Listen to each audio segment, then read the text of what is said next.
দুদিন আগে জামাই ষষ্ঠী পেরিয়ে গেছে, তার ভিডিওটা করাই ছিল, ভাবলাম আজকে শেয়ার করে ফেলি।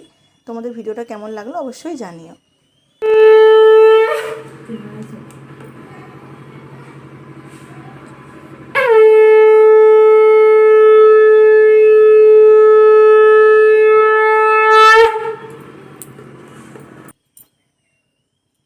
জামাই ষষ্ঠীর দিনটা সত্যি খুব স্পেশাল প্রত্যেকটা শাশুড়ি মার কাছে আর প্রত্যেকটা জামাইয়ের কাছে। ওই দিন ওদেরই দিন, আর কী যে ভালো লাগছিল। মা যাদের জামাইকে সুন্দর করে রান্নাবান্না করে খেতে দিয়েছে। এটা অ্যাকচুয়ালি প্রথম পর্ব, দ্বিতীয় পর্ব ছবি তো অলরেডি শেয়ার করেছিলাম যে জামাই ষষ্ঠী দুপুরবেলায় কী কী রান্না হয়েছিল। প্রথমে তো ফোঁটা থাকে, এটা কিছু নিয়ম থাকে, জামাইকে ধান দুব্য দিয়ে বরণ করা, নতুন জামা প্যান্ট পরে মানে খেতে দেয়া, মানে এরকম কিছু নিয়ম থাকে। আমাদের এখানে এরকমই নিয়ম।